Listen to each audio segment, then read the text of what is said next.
hello guys so हामी चाहिँ अब यहाँ बसिरहेको छौँ क्रेनको भित्र हामीलाई अलिकति झ्याउ लाग्यो क्या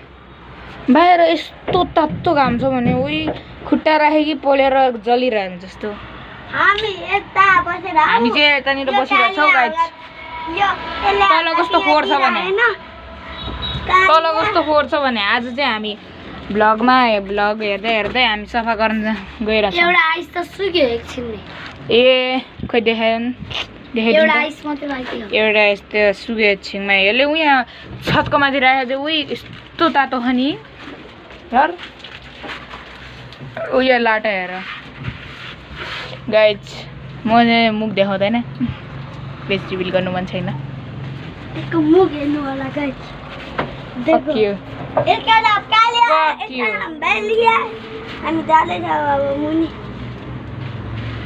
जलेर मर्नलाई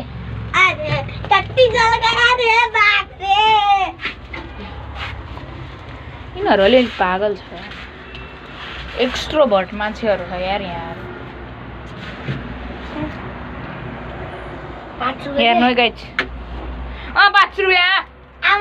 तँले खाएर भएन यहाँनिर हाम्रो यहाँ छ है पियो लभर हो यहाँ यहाँ पियो लभर छ यो पागल मान्छे छ उ यहाँनिर पङ्खा छ पागल मान्छे यस्तो होला पागल मान्छे यहाँ मुख देखाउन मान्छ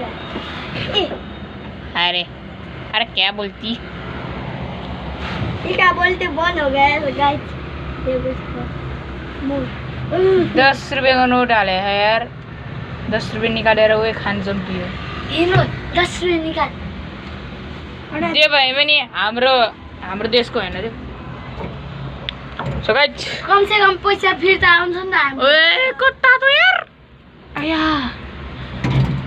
हामी जाने त आफ्नो घर टाउको यस्तो गर्दा नि कस्तो पोल राख भने यार यसको मात्रै हो यार हाम्रो त लाइन हेर गाइस हामी त बनेन मर्छ साच्चै यो एउटा शॉर्ट ब्लॉग थियो यार अब पछि सबै चीज देखाउँदै